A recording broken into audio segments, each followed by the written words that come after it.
Hello, everybody. My name is Jose Romero. I am one of the adult services slash outreach librarian here at West Orange Public Library. I have the privilege today to present Mary Balcom. That's it. Welcome. Oh, thank you.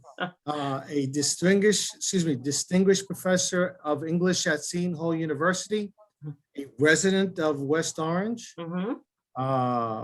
A scholar of early American literature, and is author of The American Counterfeit, Authenticity, Identity in American Literature and Culture. So at this point, I leave the floor to Mary.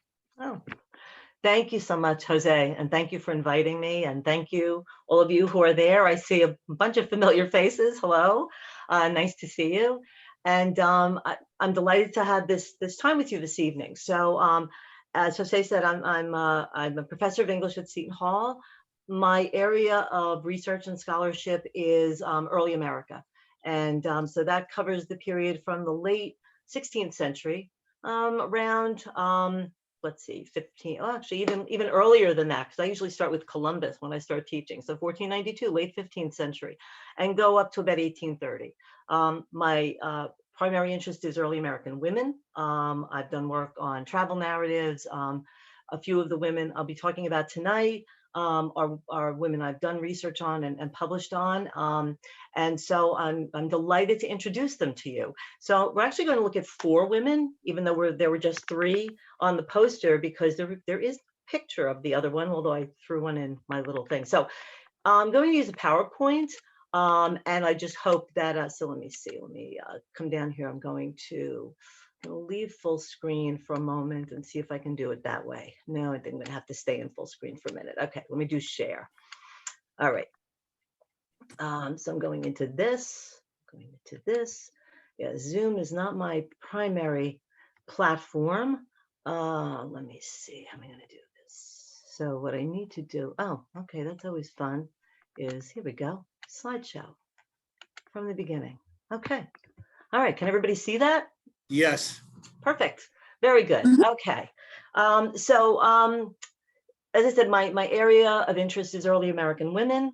And I've tried to fill this presentation with images, both of the women I'll be talking about tonight, and also just other images that I like, images from early America. And so my hope here is to give you a glimpse into the lives of these women and to introduce you to some of the issues that concerned them.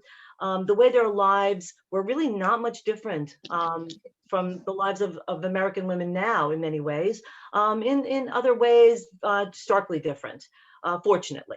And we'll take a look at some of the realities of their lives, and we're going to look at that through the writing that they did. All right. So the 4 women we're going to be looking at and talking about tonight are Anne Bradstreet, early American poet, first woman to have a book published out of the colonies. That is not Anne Bradstreet. There is no picture of Anne Bradstreet. So please wipe that from your memory, because that's not her. Although they often use this image for Anne Bradstreet, because that's pretty much what she would have looked like. That's how she would have dressed. She was a Puritan. And it's pretty much what her background might have looked like, right? A home in that period. Then we're going to be talking about Abigail Franks, a woman I was more recently introduced to, I'd say within the last 5 years. So she is a Jewish woman living in New York in the early 18th century. Then we're looking at Phyllis Wheatley Peters. I have the habit of, most of us have called her Phyllis Wheatley for the longest time, and the trend now is to actually give her married name, because she published under Wheatley. She published before she was married, but then she did marry. So we'll be looking at her, an enslaved woman who published poetry, the first published African-American writer of either gender in the colonies. And then Abigail Adams, the one woman you're probably all familiar with, but maybe not in the way I'm going to talk about her this evening. So let's get started. Oh, so as Jose said, I'm going to try to go through this. I probably have way too much here. As Jose and I were saying early on, this is the thing. it's hard to shut a teacher up. So but I'm going to try to time myself and keep this at about 40 minutes or so that we will have time for questions at the end or comments and observations. So if you want to post things into the chat, we can scroll through and try to deal with them in order, or you can just make comments later. All right, so I'm starting with some background, some general background for those of you who might not know that much about what it would have been like to live as a woman in early America. And I'm focusing on the 17th and 18th centuries here. So their experiences really did vary greatly from colony to colony. What you need to remember is that until the Revolutionary War, the colonies were almost literally different countries. It would have been like traveling through Europe and going from France to Spain to England to Germany, different forms of English, different currency, different manners, different houses, different food. So it's really very different when you move from colony to colony. So their experiences are different depending on that. So the women I'm focusing on are all in New England, in the New England area, or I'm going to say the northeastern United States, okay, because we are looking at New York. And so basically it's British North America, all right? Women were taught to read, so they could read the Bible, but very few of them were taught how to write. And we tend to think of those as combined, but they're not. Just because you can read doesn't mean you can actually write words. A colonial woman was expected to be subservient to her father until she married. Women couldn't vote. They lost most of their property once they were married. In fact, the legal term is coverture. So the law of coverture meant that a woman was literally covered by her husband. So any property she came to the marriage with became his. She became his. She became his property. And so if she left him, she left with nothing. She didn't get anything unless he chose to give her things. Divorce is not even an option until pretty much late in the 18th century. So you can't really divorce. Single women couldn't make contracts. Even single women, married women could never do that. You couldn't sue. You couldn't be sued. In the late 18th century, some of this starts to change, but it's a fairly constricted life. So as you can imagine, typical colonial woman is going to run a household. She's going to do spinning, sewing, preserving, raising the animals, taking care of them, raising the children. She is working from sunup to sundown, pretty much. She might be expected to help her husband in the field, if necessary. If he had some sort of artisanal occupation, she might be helping with that. But there were also ways in which early American women were freer than we would think. So for example, if a woman's husband died and he was running the local blacksmith shop or the local sort of grocery, if you will, store, right? There was no son to take over and the community needed the business, she could keep running it. So the phrase that gets used by this early American scholar, who I really like a lot, Laurel Thatcher Ulrich, is a deputy husband. So a woman who could stand in for her husband if he was away on business or he was sick, or even if he died, until she took a new husband. And so women could do certain things. Women were responsible for the well-being of children. So they were expected to be raising the next generation. And so the idea was if you were a good housewife, then you would raise upstanding citizens in the community. And that was your responsibility. You were also, of course, to be dutiful, obedient, and subservient to your husband. Now, behind the scenes, there's also other stuff going on, right? So loneliness. You're working from morning to night, usually in quite small communities, especially at the outset, with people who will generally live relatively far apart as time goes on. They would start in smaller, closer knit communities and then start to move away so that they would have more land in which to grow food or to raise animals and so on. It's a lonely life. You are constantly under the threat of death from disease, from illness of different kinds. You could die from attack by the indigenous peoples or from other enemies who might come. Childbirth. poor nutrition and healthcare. So, and we're going to be looking at the way some of these issues, I bring these up because the texts we're going to be looking at are dealing with a lot of these issues. Separation from loved ones. Often for the rest of your life, you might not see members of your family again. Frustration at gender limitations, of course, as you would expect. Trying to balance the time and the energy that you needed to do this work, and the desire to be creative and informed and engaged. And these are the women you're going to meet are incredibly smart women, educated women, and yet most of their life is spent doing what we would consider kind of drudgery work. There were friendships with other women, certainly, but very often they were at a distance. You know, you might have a written correspondence with other women. And even if you had a close friend, she might move. A lot of these people, a lot of these women move frequently. So as you'll see. All right, so we're going to start with Anne Dudley Bradstreet. And I put wilderness in quotation marks because, of course, it was not perceived as a wilderness by the indigenous people who were here to begin with. It was the people who arrived, the colonists, who saw it as a wilderness, and a rather terrifying wilderness at that. So Bradstreet is, as I mentioned earlier, she's the first woman to be published in the colonies or from the colonies. There are no publishers here, right? It's the early 17th century.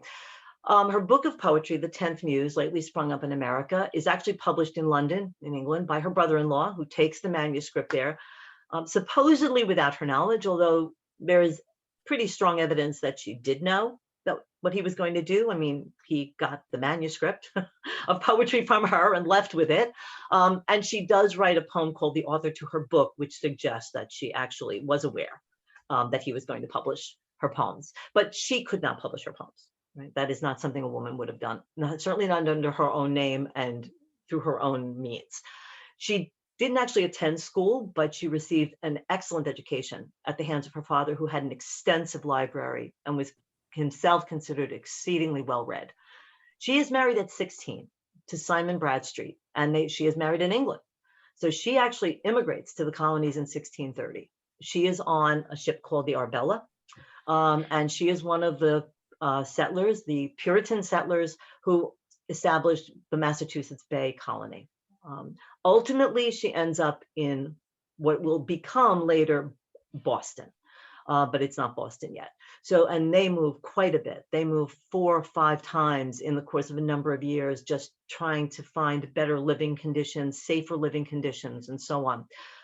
She is never really a strong woman. She's poor health most of her life, but she has 8 children.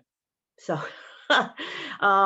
and between 1633 and 1652. So you do the math. So she has all these domestic responsibilities, but she is still writing, and she is writing through most of her adult life.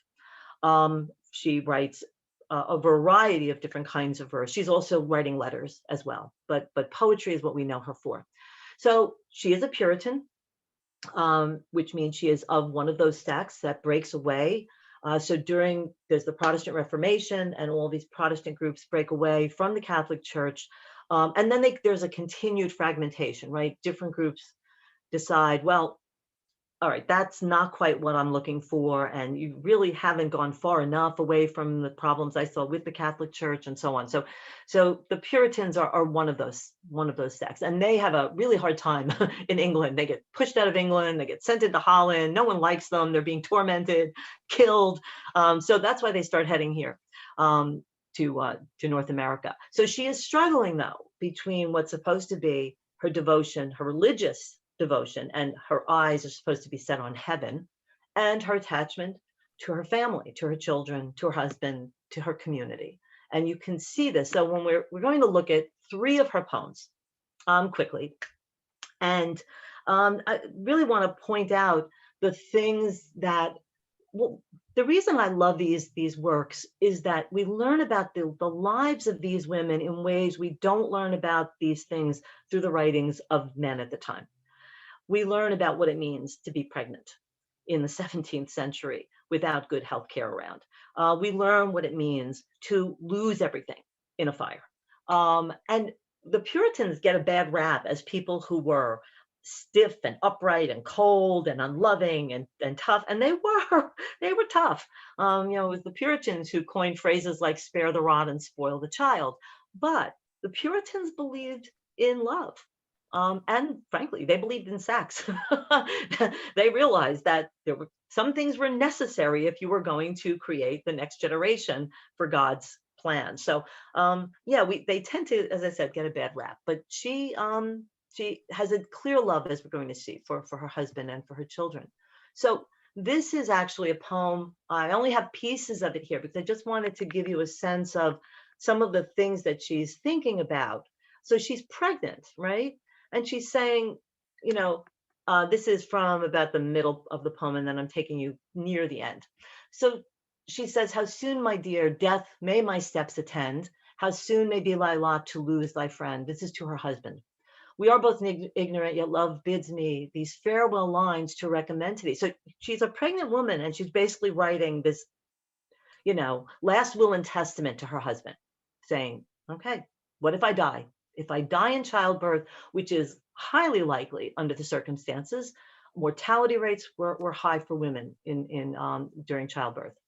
I may see nine who am effect am none. I may not be here anymore.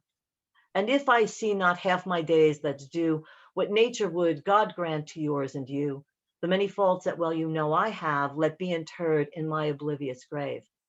But this is the part that gets me every time. So she knows he is going to have to remarry. There's no doubt about it. First of all, he needs somebody to raise those 8 children, or 6 or 7, however many she's got at this point. And he needs somebody to take care of the household. Remarriage was an expectation in early America, both for men and women. So she says, and when thy loss shall be repaid with gains, look to my little babes, my dear remains. And if thou love thyself or lovest me, these I'll protect from stepdame's injury. I mean, this is like something out of a Grimm's fairy tale, right? You're going to remarry. Make sure your new wife is good to my children, right? These are your children too. And the whole stepmother paradigm of not being nice to the former wife's kids. I mean, she's a realist, Bradstreet. So she says, and if chance to thine eyes shall bring this verse, with sunset's eyes honor my absent hearse, and kiss this paper for thy love's dear sake, who with salt tears this last farewell did take. So again, what I love about this poem is this insight into this real woman's fear and concern for her children, but also for her husband. And saying, I know you, I love you, and I know you're going to still love me, but you need to move on. But watch out for our kids, please. It's heartbreaking, but also really pragmatic. And this, I like this one as well. This is probably one of her best known poems, To My Dear and Loving Husband. So again, if we thought that the Puritans were just cold, stark, unloving, unyielding, a poem like this will certainly put the lie to that. She says, if ever two were one, then surely we. If ever man were loved by life, then thee. If ever wife was happy in a man, compare with me, women, if you can. I prize thy love more than whole mines of gold, or all the riches that the east doth hold. My love is such that rivers cannot quench, nor aught but love from thee give recompense. Thy love is such I can no way repay.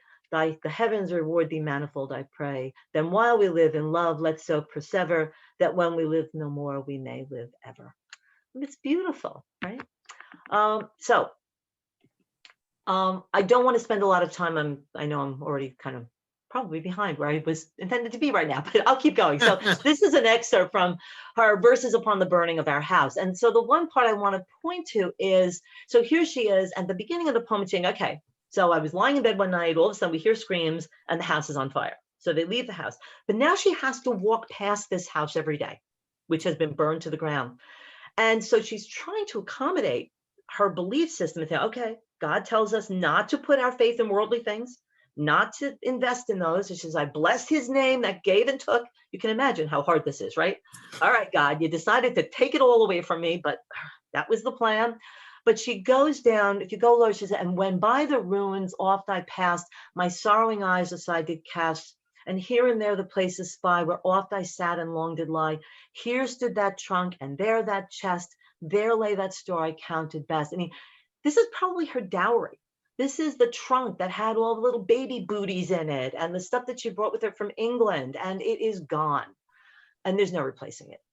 So to me, again, this is a sight of insight into a woman's life. And then by the end, she is again saying, okay, God, it's hard, but I can do this. I'm going to put my eyes on heaven, and I'm going to set this aside and not think about this anymore. But it's a struggle, and the poem really plays out the struggle in really interesting ways. So I really like this poem as well. I don't want to shortchange Bradstreet's religious poetry. She wrote a lot of religious poems, contemplations and other things. But I'm really fond about these more personal poems, the commonplace kinds of poems where she writes about her life. So those are the things I chose to share with you tonight. And Abigail Levy Franks is really like my favorite early American woman now. She's just amazing. She did not write literature. She did not write poetry or plays or sermons. She wrote letters. So her letters are among the earliest surviving of any woman from the colonies. And they are found at the American Jewish Historical Society. We have 38 letters from Abigail to her son, Naphtali, who is 16 when he goes to London to learn the family business. I'm sorry, there are 38 letters, 35 are from Abigail, and then there are 2 from another son and 1 from Jacob. There are no letters back from Naphtali to the family. So those have not been found, or they were destroyed or whatever. We just don't know. What we get with Abigail is a really intimate look into the life of a woman in this growing urban center. New York is already starting to become a center of business, of commerce. Her husband is a merchant. They are wealthy. They are well-to-do. Though that is a portrait of her children, there is a set of 7 portraits which still exist. In fact, there's a wonderful video. I have a link at the end of the PowerPoint. There's a great video that talks about this set of portraits, which are still together. In fact, it's the most complete set of family portraits that we have from early America, all in the original frames. It's amazing. So when she writes to Naphtali, she does write about things like be good, behave yourself, keep kosher, and all that stuff. But she also writes about politics, religion, the people around her. She writes to him almost as a friend, as much as a son. She had a lot of close friends who were Christians and of the same social class. In fact, she doesn't really like other Jewish women very much. She finds them annoying and not very well educated. But she's straddling these 2 worlds, the Christian world and the Jewish world. And so we'll see that in some of the letters. And I pulled up a few letters to look at. So I just thought this was great. We actually have these letters, and you can go online to the Historical Society and you can pull up the letters. And the thing about Abigail was she was incredibly pragmatic. She would actually, so not only would she write on both sides of the paper, which you can see over the years, especially the way the ink would bleed through, but this particular letter, she actually starts one date on the 7th, and then the boat doesn't show up or something else happens. And so she turns it over and writes another letter on the back on the 16th. And so she's very careful about saving paper. And you'll see in one of these letters, her comments to Naphtali. So I should tell you that. So Naphtali left the colonies to go back to England at the age of 16. And as far as we know, she never saw him again. He never came back to the colonies. He stayed in London. He married. And we really don't know what's happened in the last 10 to 12 years of Abigail's life. The letters end, and we don't have any other record. There's no evidence that Naphtali ever returned, and she did not go to London, as far as we know. So that was it. And we don't think of that happening the other way. We know that people left Europe to come to the colonies and might leave families behind that they never saw again. Most did, but we don't tend to think of people here going back and not ever seeing family again. Although she has one nephew who's always in trouble. Yeah, he's always in trouble. So he keeps getting bounced back and forth across the Atlantic. He gets in trouble in London. They send him to the colonies to get him out of the way and get him not get thrown in jail. And then in the colonies, he gets in trouble. So Abigail and her husband pay to send him back to London. And he's over there. Oh yeah, he goes, she loves him. He's like one of her favorite nephews, but he's always in trouble. So he gets mentioned a lot in the letters. So this is Abigail at her most pragmatic. Oh, sorry.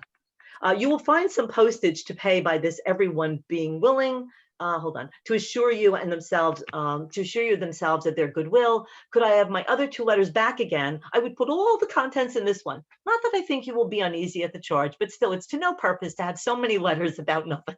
Yeah, she's like, she doesn't like wasting time or paper or energy or postage.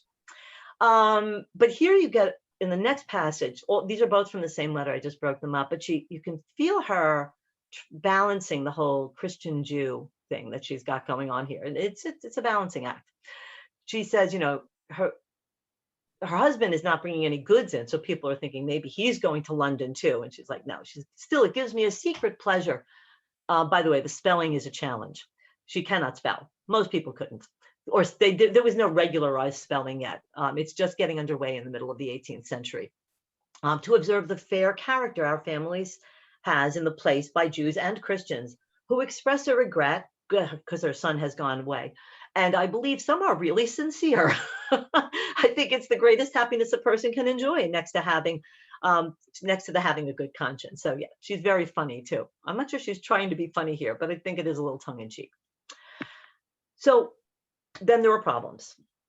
The balancing act between Jew and Christian that she is trying to maintain, and she's not the only immigrant who is trying to do this, of course. It is the great immigrant dilemma, right? How do you maintain the old and adopt some of the new? Well, she's moving in these Christian circles, and she learns that one of her oldest daughter, Fila, has eloped. She eloped 6 months before. She didn't find out right away. And then finally, after 6 months living home, after she has married Oliver Delancey, she decides to leave for good and go and live with Oliver. So Abigail is writing to Naphtali, and she says, I am now retired from town and would from myself, if it were possible, to have some peace of mind from the severe affliction I am under on the conduct of that unhappy girl. Good God, what a shock it was when they acquainted me. She had left the house and had been married 6 months. I can hardly hold my pen whilst I am writing. It's what I never could have imagined, especially after what I heard her so often say, that no consideration in life should ever induce her to disoblige such good parents. She says, I had heard the report of her going to be married to Oliver Delancey, but I gave no heed to it further than a general caution of her conduct, which has always been unblemished, and still so is in the eyes of the Christians, who allow she has disobliged us, but has in no way been dishonorable, being married to a man of worth and character. So it's like the Christians are fine. They have no problem with her marrying a Jew. And in fact, New York at this point, which remember, is settled by the Dutch first, not the English, makes a big difference, is very liberal, very much more open in its thinking, much more egalitarian, much more diverse as a colony. And so the Christians are fine. She is beside herself. She never speaks to Fila again, as far as we know. She refuses to see her. She refuses to meet with Oliver, who tries to meet with her. And so that tie is also ruptured. Then, to add insult to injury, a few years later, David also marries outside the faith. And he is also then cut off from the family. So by the end of the 18th century, none of the Franks' ancestors are raised as Jews. They have all completely transitioned over into the Christian community through marriage. Or they just have not continued in the faith for one reason or another, but a number of them marry outside the faith, and then their children do as well, and on it goes. So the last letter we have from Abigail is 1748, and then she dies in 1756. So we don't really know what happens in the intervening years with her or her children. But again, it's an incredibly sad story in so many ways, but I find her a fascinating woman, and she's the woman I'm doing most of my research on right now. So Phyllis Wheatley, another woman I've studied quite a bit and have worked on for a number of years and have published on, an enslaved person. She was, in fact, one of the best known poets in the late 18th century in the colonies. She was famous. She was kidnapped from Senegal, now Gambia, in West Africa when she was about 7, not sure, of course, brought to Boston, where she is purchased by the Wheatleys, as Susanna Wheatley says, for a trifle. She's kind of sickly, which is, we think, one of the reasons that they chose her, but she is incredibly smart. And they pick it up right away. She wants to learn, and so they start to teach her. She learns astronomy, geography, languages. She learns Latin. She learns Greek. And she learns these things in the space of a few years. Her first poem is published when she's 13. And so we're talking about somebody who is really, I mean, when I say a genius in bondage, that is actually the title of one of the books about her, one of the biographies about her. It is not an exaggeration. There is real reason to believe that she was in fact brilliant. And the Wheatleys, to their credit, recognize that, although they do not free her right away. In fact, they get a lot of criticism about not freeing her once her book is published. So this is what the book would have looked like, and that is so. This is a picture of Wheatley that was discovered not that long ago. In fact, published when she was an adult in a local newspaper. This is the image of Wheatley that most of us are familiar with, and you'll notice that her enslaved state is not something we're going to be able to escape. On the outside frame of this image, it says Phyllis Wheatley, Negro servant to Mr. John Wheatley of Boston.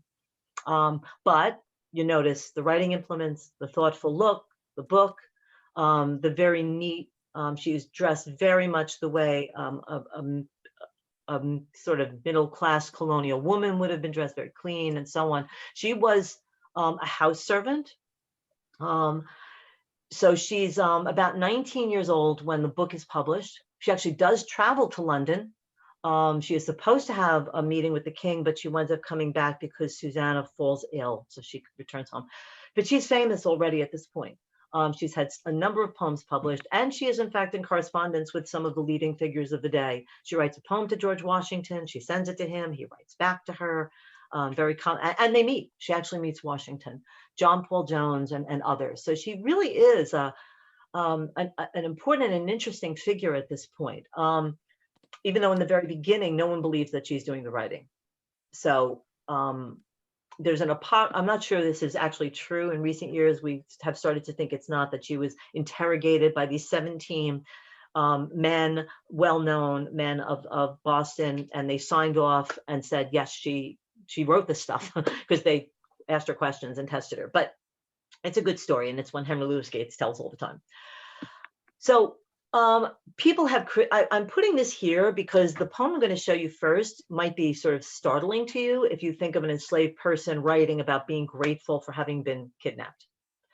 But we need to remember that she is taken from Africa at a very young age. She lives almost completely with white people. She is kept separate from the other slaves in the house. She does very light housework.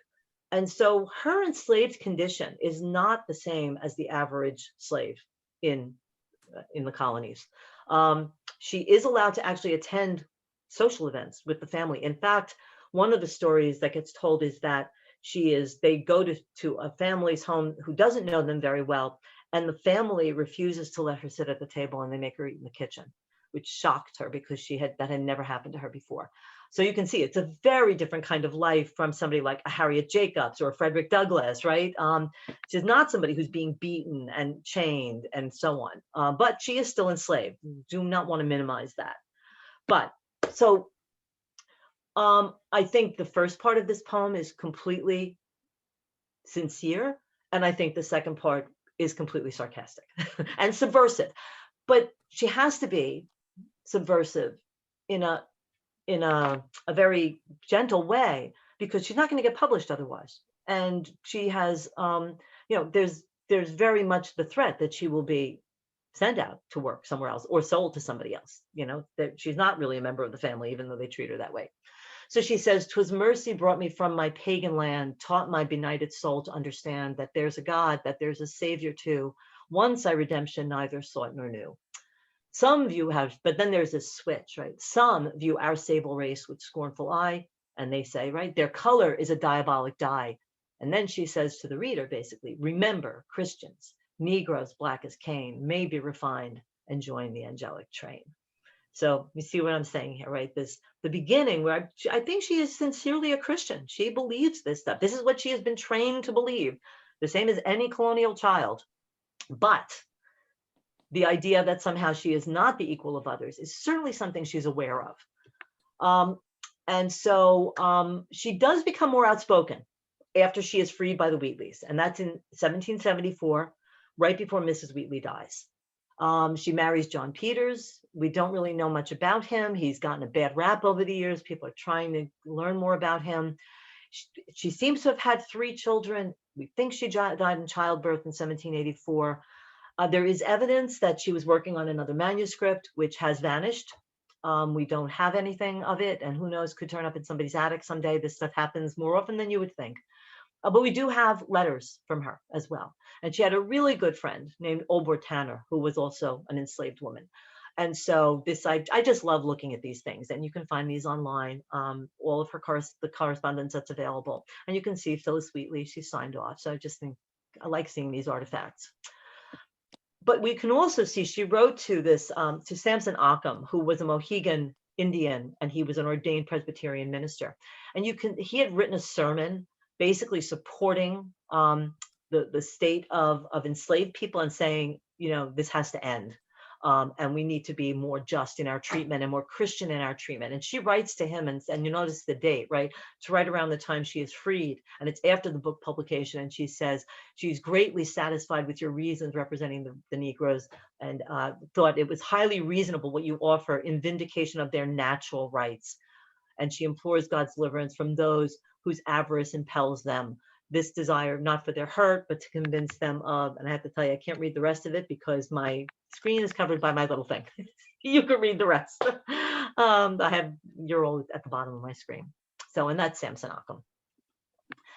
And so finally, Abigail Adams, who again, you've all heard of, I'm sure, born in Weymouth, Massachusetts, 19 years old. She marries John Adams. They move to Boston.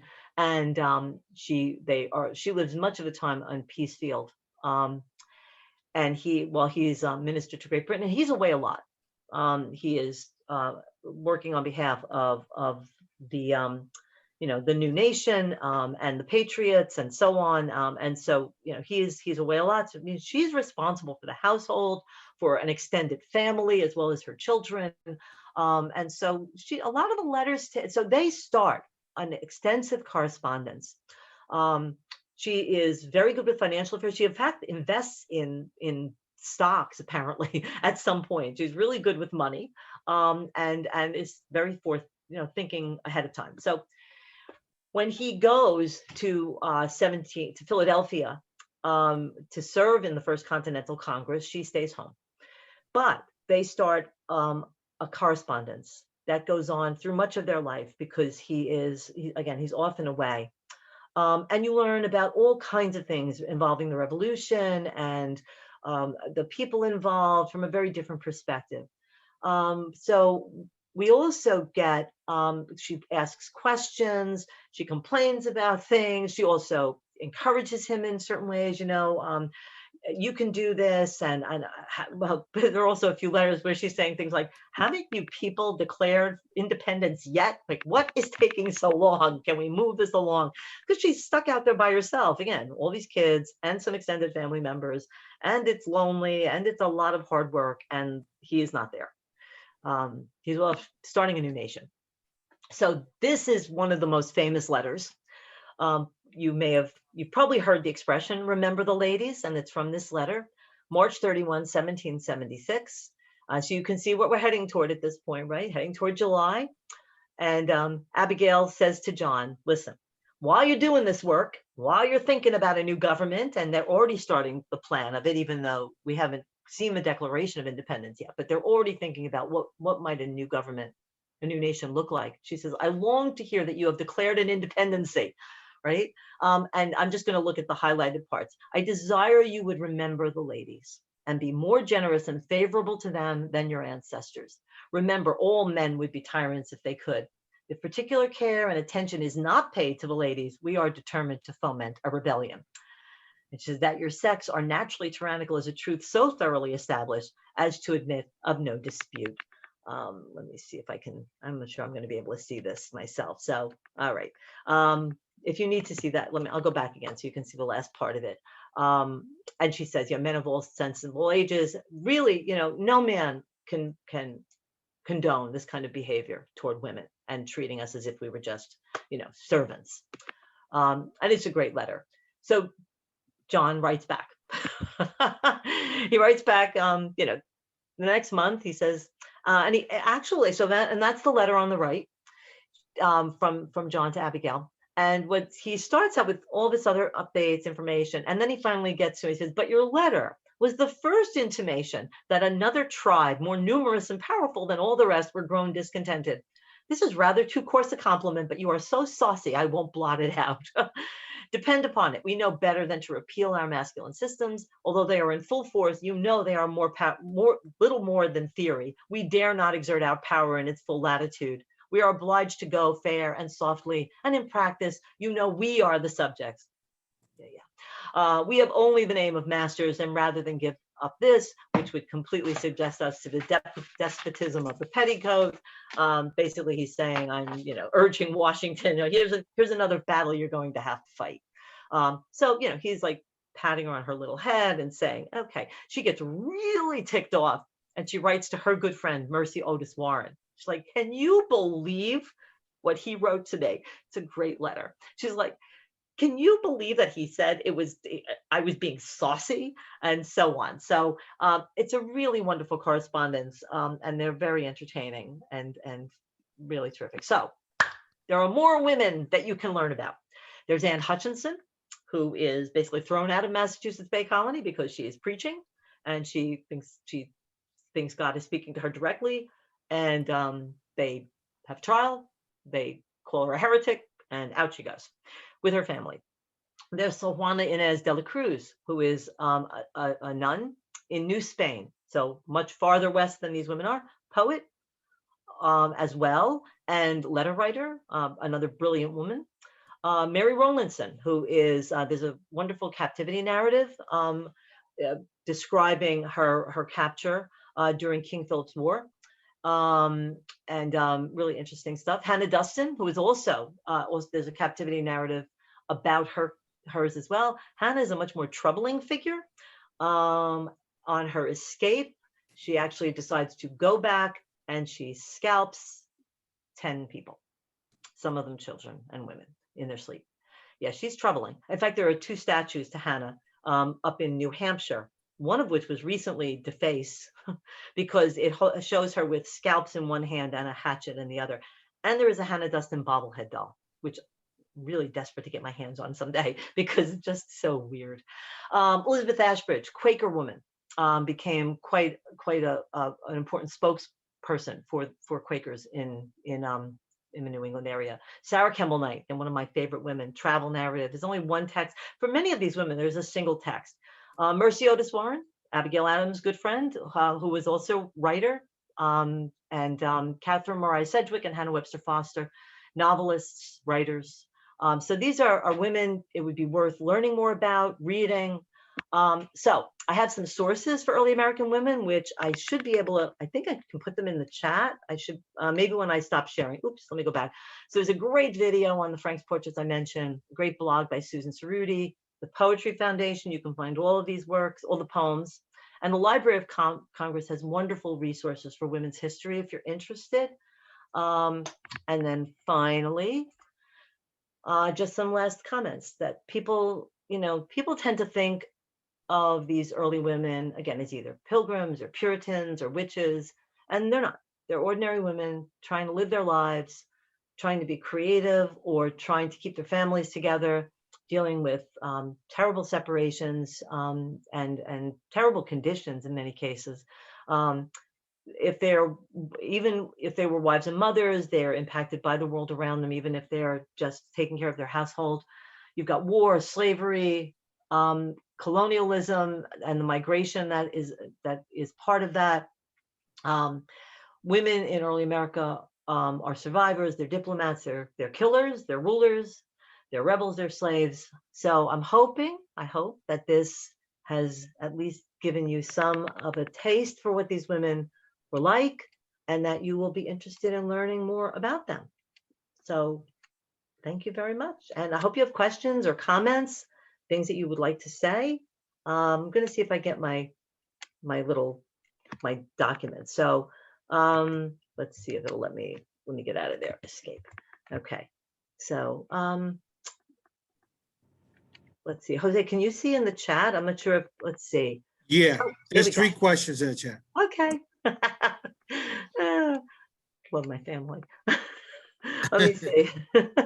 Okay. Oh, for Phyllis Wheatley Peterson, writing about social topics or just writing and publishing as a, okay. I can't, let me see if, oh, here we go. Oh, right. Endanger her life further, even though she was careful with her writing. Is there any evidence of anger or violence? No, but no, it's interesting. That's an excellent question, Genevieve Duran. No, she was pretty much protected by her fame, I would say. I think but the problem is that once she is freed, she is now on her own, and it's not long after that that the Wheatley daughter dies, and then Mr. Wheatley dies like 3 years after his wife dies, and so she's really isolated. She is not connected to the African community because she's lived completely separated from them. And so there's some questions about what happens to her. One of the early biographies written about her has come to be completely disregarded at this point. It talks about her dying in poverty and so on, that she was a scrub woman. We don't really have any evidence of that being true, but it does seem that at the end, life was very difficult. She didn't have the family there as a safety net anymore. But no, she was never threatened. I think she was probably too well known for that at that point and too highly regarded. So yeah, and right, yes, she was rather satirical about it sometimes. That's right. Hello, Caitlin. How are you? Let's see. Okay. Oh, hello, Veronica. How are you? Which one is one of your favorites, Veronica? The Anne Bradstreet to my dear, the one to her husband. Oh, to my dear and loving husband. Yeah. It's so like oddly, it's so oddly romantic for a Puritan that it's just beautiful. I know. Beautiful, yes. Exactly. Yeah, we really don't expect them to be romantic in that way, right? And it's true that, so romantic love and love as a reason to get married is pretty much a 19th century invention. I mean, we start to see it emerge in the late 18th century because you'll see some of this happening in novels and so on. But I mean, if you've read any of these, if you've read Jane Austen, for example, she's not American, but it's from the same period, late 18th, early 19th century. Love is not the reason you marry. You marry for safety and security and financial security. And if you happen to fall in love, that's lovely, but it's not what drives people. So, yeah, Dottie, did you want to say something? No, I was saying that I do agree with the comment you made that the similarities still exist with women of today. Family, protecting your family, your values, a lot of it can compare. Right. Yes, absolutely. One of the things I really do like about these texts, especially, when Anne Bradstreet shows up in the colonies, first of all, she's probably about 19 or so. And she takes one look around and she is just not a happy camper. In fact, she's people often quote the beginning part of the letter that she wrote and it said her heart rose, but they often take it out of context because what she's really saying is, because the next part she's like, oh my God, what? All right, so I was able to post stuff in the chat. There you go. So if you're interested in any of these, you could copy them and take them on your way. So yeah, she is not a happy girl. She comes because her family comes. So it's not just she comes with her husband, but her family also comes. Her parents come, other relatives come. But you're right, their lives are very similar. So other questions or comments, observations? Are there other early American women that you know about already?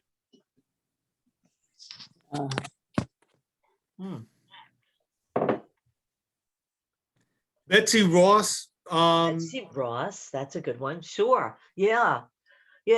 Sadly, when we start to dig at these the best known of the early American women, we often find that what we know them for is not actually true. Oh, gosh. Yeah, so there's absolutely no evidence that Betsy Ross had anything to do with the first American flag. That's a complete myth. Yeah, there's really no evidence to support that. Yeah. Huh? Yeah, sadly, but these women are real. Caitlin, who's the woman you're working on? Because, okay, so a colleague of mine, Kate Tonti, is here, and she's working writing on another really interesting early American woman. Oh, Hannah Lawrence Shefflin, right? Yes, yeah. So Kate has a fellowship with an early American organization, or I don't know what you would call it, the Omohundro Institute, right? It's Omohundro, Kate? And she'll be working because this woman's letters are at the New York Public Library. And so she'll be working on getting these scanned and making them available for the general public. So that's one of the big things that goes on in my area, well, in a lot of areas, but especially in the early periods, making this material accessible, right? So you can read the letters. Yeah, right. You can read the letters, you can see the handwriting. I mean, I love it. And in fact, one of the things I encourage my students to do is there are a number of what we call transcription projects available. New York Public Library is one of the places where you can actually go in and sign up and start transcribing letters. So they need people to do this, to read the handwriting, which, by the way, is not easy. And the spelling is often kind of wonky, as you've seen. So it's a challenge, but there are lots of great projects and ways to sort of get to know these people in a more sort of personal way, if you will, by looking at. But yeah, just reading the letters. And by the way, when you go into Library of Congress, New York Public, the Jewish Historical Society, there'll be transcriptions for the things that have been transcribed. So all the Franks letters have been transcribed, so you can actually read them. And there's a book. I meant to show this before. So it's the letters of Abigail Levy Franks. And actually all the letters are in here, including the one from her husband and the two from her son. And so they've been collected, but honestly, not a lot has been done on her. Not a lot of research and scholarship has been done on her. The other women I mentioned, quite a bit has been done about. Obviously, Abigail Adams. There's been a lot written about her. So let me see. Oh, people have other, I think there are just some comments in there. Yeah. Oh, Elizabeth House Trist. Right. Yes. This is Caitlin, has also done work on her. Yeah, there are a lot of women who we don't even know about, and they're out there and they did amazing things. They made incredible strides. Yeah. Colleen, do you want to say something? Yeah, go ahead, Jose. Is there one in particular that hasn't gotten the attention it deserves? Can you name one in particular? Right. Well, for me, it would be Abigail Franks. Okay. I mean, she didn't write poetry. She didn't write, essays or novels or anything like that. But it's sort of, I just stumbled on her in the course of doing some other research for a class I was teaching. I was literally looking for a Jewish writer to include in a class that is supposed to be sort of interfaith, interdisciplinary in terms of religious representation. And I just happened to bump into her, and I've presented on her so scholars tend to belong to professional organizations. So my professional organization is the Society of Early Americanists, logical. And I've presented on her, on Franks, at the Society of Early Americanists, and no one had heard of her, which is shocking. I mean, these are people, right? I mean, scholars in my field, and I was in a room with some of the best scholars I know in this field, and they had no clue that she even existed. I think historians might be a little more familiar with her, but no. So I'm on a mission now. To make her better known. Unfortunately, I have a lot of Jewish friends who can help me because I am not Jewish. And so I don't always understand the cultural ramifications of things. Right. But yeah, so they are very helpful to me in helping me understand her life and what things would have meant. So yeah. Well, it's 7:57. I mean, I'm happy to stick around, but if there are no other questions or comments, thank you so much for coming this evening. I really appreciate it. Oh, thank you. Applause down there. Thanks. You've been a wonderful audience. Thank you, Kate. Thank you. Very informative. Thank you. Thank you, Dottie. I'm so glad. Yeah, and hope you can grab, thank you, Genevieve and Veronica. So yeah, grab the links, go take a look. I especially recommend that little video about the Franks. It's like 3 minutes long, but it's really, really lovely. And there's lots of great information out there. So, and if you ever need me, it's mary.balkin at shu.edu. My name is on the flyer. Feel free to email me. I'm always happy to answer questions or, chat if Yes. you like. Yes. Thank you, Mary. I really appreciate your time and effort today. It's Thank been a you. wonderful program. Thank you, Jose. I hope it wasn't too talky. No, it was perfect. It was Okay, perfect. great. Thank you. Well, I would remember what not, I said. would, yes, Teachers. no. Yes, exactly. And That's what I we look do. forward to you doing another presentation. Thank you so much. I would love to. Well, Yes. thank you all. Have a Bye-bye. wonderful evening. Be safe Bye. out there. Thank you. Thank you. Go West Orange. Yes, exactly. Take care. Thank you again. All right, have a good night. Thank you. You too. Good night. Good night.